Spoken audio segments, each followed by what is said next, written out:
ನಮಃ ಸೂರ್ಯಾಯ ಚಂದ್ರಾಯ ಮಂಗಳಾಯ ಬುಧಾಯ ಚ ಗುರು ಶುಕ್ರ ಶನಿಭ್ಯಶ್ಚ ರಾಹುವೇ ಕೇತುವೇ ನಮಃ. ವೀಕ್ಷಕರೇ, ಪ್ರತಿಯೊಬ್ಬ ಮನುಷ್ಯನಿಗೂ ಕೂಡ ಗ್ರಹಚಾರ ಅಂತಕ್ಕಂಥದ್ದು ಮುಖ್ಯ. ಗ್ರಹಚಾರ ಹೇಳಿದಾಗೆ ಮನುಷ್ಯ ಕೇಳಲೇಬೇಕು. ಯಾಕೆಂದ್ರೆ ಮನುಷ್ಯ ಪಂಚಭೂತಗಳ ಅಧೀನ, ಪಂಚಭೂತಗಳು ನವಗ್ರಹಗಳ ಅಧೀನ, ನವಗ್ರಹಗಳು ದೇವತೆಗಳ ಅಧೀನ. ಅರ್ಥ ಮಾಡ್ಕೊಳ್ಳಿ, ಗ್ರಹಚಾರ ಅಂತಕ್ಕಂಥದ್ದು ಯಾರಪ್ಪನ ಮನೆ ಗಂಟಲ್ಲ, ಯಾರ ತಾತನ ಮನೆ ಗಂಟಲ್ಲ. ಮನುಷ್ಯ ನಿರ್ಣಯವನ್ನು ಮಾಡಲಿಕ್ಕೆ ಸಾಧ್ಯ ಇಲ್ಲ. ಗ್ರಹಚಾರವನ್ನು ಬರ್ತಕ್ಕಂಥ ದೋಷಗಳಿಗೆ ಮಾತ್ರ ಪರಿಹಾರವನ್ನು, ಔಷಧಿಯನ್ನು, ಚಿಕಿತ್ಸೆಯನ್ನು ನಾವು ತಗೋಬಹುದು ಅಂತಕ್ಕಂಥದ್ದನ್ನು ಈ ಸಂದರ್ಭದಲ್ಲಿ ಹೇಳ್ತಾ 12 ರಾಶಿಯ ಫಲಾಫಲಗಳು ಹೇಗಿದೆ ಅಂತಕ್ಕಂಥದ್ದನ್ನು ನೋಡೋಣ. ಅದರಲ್ಲೂ ಈ ನವೆಂಬರ್ ತಿಂಗಳು ಹೇಗಿದೆ. ಇನ್ನು ಸಿಂಹರಾಶಿ, ಈ ಸಿಂಹರಾಶಿಯವರಿಗೆ ಮುಟ್ಟಿದ್ದೆಲ್ಲ ಚಿನ್ನ. ಯಾಕೆಂದರೆ ಯಾರಿಗೂ ತಲೆ ಬಗ್ಸಲ್ಲ. ಎಲ್ಲಿ ತಲೆ ಬಗ್ಗಿಸ್ಬೇಕು, ಎಲ್ಲಿ ಬುದ್ಧಿವಂತಿಕೆ ಓಡಿಸ್ಬೇಕು, ಇವೆಲ್ಲವೂ ಕೂಡ ನಿಮಗೆ ಚೆನ್ನಾಗಿ ಗೊತ್ತಿದೆ ಅಂತಲೂ ಕೂಡ ನನಗೆ ಗೊತ್ತು. ಯಾಕೆ ಈ ಮಾತನ್ನು ನಾನು ಹೇಳ್ತೀನಿ ಅಂದರೆ, ಸಕಾಲಕ್ಕೆ ವಿದ್ಯೆಯನ್ನು ಉಪಯೋಗಿಸ್ತಕ್ಕಂಥವ್ರು ನೀವು. ಎಲ್ಲಿ ಯಾವ ರೀತಿ ಮಾತಾಡಬೇಕು, ಮಾತಿನ ಮೇಲೆ ನಿಗಮನ್ನು ಇಟ್ಟು ಮಾತನಾಡ್ತಕ್ಕಂಥ ಕೆಲಸ, ಇವೆಲ್ಲವನ್ನು ಕೂಡ ಮಾಡ್ತೀರಾ. ಆದರೆ ನಿಮಗೆ ಗೊತ್ತಿಲ್ಲ, ಎಲ್ಲೋ ಒಂದು ಕಡೆ ಹಗಲಲ್ಲಿ ಗುಂಡಿ ತೊಡ್ಕೋತಾ ಇದ್ದೀರಾ ನೀವು.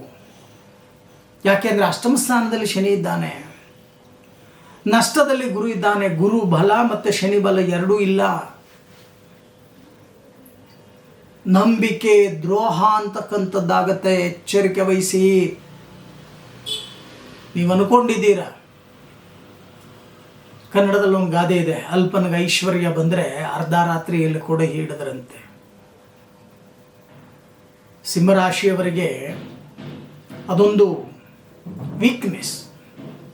ಆ ವೀಕ್ನೆಸ್ ಅಂತಕ್ಕಂಥದ್ದಿಲ್ಲ ಅಂದರೆ ನೀವು ತುಂಬ ಚೆನ್ನಾಗಿರ್ತೀರ. ನಿಮ್ಮವರೇ ನಿಮಗೆ ಶತ್ರುಗಳಾಗಿ ಪರಿವರ್ತನೆ ಆಗ್ತಕ್ಕಂಥ ಮಾಸ. ನೀವು ಯಾರನ್ನು ನಂಬಿದ್ದೀರೋ ಅವರೇ ನಿಮಗೆ ತಿರುಮಂತ್ರವನ್ನು ಕಲಿಸ್ತಕ್ಕಂಥ ಒಂದು ಮಾಸ. ನೀವು ಯಾರನ್ನು ನಂಬಿದ್ದೀರೋ ಅವರೇ ನಿಮಗೆ ಪಾಷಾಣವನ್ನು ಹಾಕ್ತಕ್ಕಂಥ ಮಾಸ. ನೀವೇನಾದರೂ ಯಾಮಾರಿ ತಿಂದರೆ ಕಷ್ಟ ಕಾರ್ಪಣ್ಯಗಳು ಕುತ್ತಿಗೆಗೆ ಸುತ್ತಕೊಳ್ಳೋದು ಖಂಡಿತ. ಅರ್ಥ ಮಾಡ್ಕೊಳ್ಳಿ. ನೀವು ಸಾಕಿರ್ತಕ್ಕಂಥ ನಾಯಿ, ಉದಾಹರಣೆ ನಾನು ಹೇಳ್ತೀನಿ, ನೀವು ಸಾಕಿರ್ತಕ್ಕಂಥ ನಾಯಿ ನಿಮ್ಮನ್ನು ಕಚ್ಚುತ್ತೆ. ಕಚ್ಚಿಸ್ಕೋಬೇಡಿ, ಎಚ್ಚರಿಕೆ ವಹಿಸಿ. ಯಾಕೆ ಈ ಮಾತನ್ನು ಹೇಳ್ತಾ ಇದ್ದೀನಿ ಅಂದರೆ, ಯಾವಾಗ ಒಬ್ಬ ಮನುಷ್ಯನಿಗೆ ಗುರುಬಲ ಶನಿಬಲ ಅಂತಕ್ಕಂಥದ್ದು ಇಲ್ವೋ ಆಗ ನಾನಾ ರೀತಿಯ ಸಮಸ್ಯೆಗಳು ಬರುತ್ತಂತೆ. ಸುಮ್ಮನೆ ಪಕ್ಕದ ಮನೆಯನ್ನು ನೋಡಿದ್ರೆ ಸಾಕು ಜಗಳಕ್ಕೆ ಬಂದ್ಬಿಡ್ತಾನೆ. ಇದರಿಂದ ನಾನಾ ರೀತಿಯ ಸಮಸ್ಯೆಗಳಾಗ್ತಕ್ಕಂಥ ಸಾಧ್ಯತೆಗಳಿದೆ. ಎಚ್ಚರಿಕೆಯನ್ನು ವಹಿಸಿ. ಈ ಮಾಸದಲ್ಲಿ ಬಹಳಷ್ಟು ಎಚ್ಚರಿಕೆಯಿಂದ ಹೆಜ್ಜೆಯನ್ನು ಇಡಬೇಕು ನೀವು. ಇಲ್ಲಾಂದರೆ ಗ್ರಹಚಾರ ದೋಷದಿಂದ ನಷ್ಟಗಳು, ಅವಮಾನಗಳು, ಅಪಮಾನಗಳು, ಗೆಳೆಯರ ವಿರೋಧ ಇವೆಲ್ಲವನ್ನು ಕೂಡ ಕಟ್ಕೋಬೇಕಾಗತ್ತೆ. ಈ ಮಾಸದಲ್ಲಿ ನೀವು ಮಾಡಬೇಕಾಗಿರ್ತಕ್ಕಂಥ ಪರಿಹಾರ, ಪ್ರತಿ ಭಾನುವಾರ ತ್ರಿಕಾಲ ಸೂರ್ಯ ನಮಸ್ಕಾರ. ತ್ರಿಕಾಲ ಅಂದರೆ ಪ್ರಾತಃ ಕಾಲ, ಮಾಧ್ಯಾಹ್ನಿಕ, ಸಾಯಂ ಸೂರ್ಯ ನಮಸ್ಕಾರವನ್ನು ಮಾಡಿ. ಪ್ರತಿ ಶುಕ್ರವಾರ ಪ್ರತ್ಯಂಗಿರಾದೇವಿಗೆ ಒಣಮೆಣಸಿನಕಾಯಿಯನ್ನು ಅರ್ಪಣೆಯನ್ನು ಮಾಡ್ತಕ್ಕಂಥ ಕೆಲಸವನ್ನು ಮಾಡಿ. ಖಂಡಿತ ಅನುಕೂಲಗಳು ಪ್ರಾಪ್ತಿಯಾಗಿ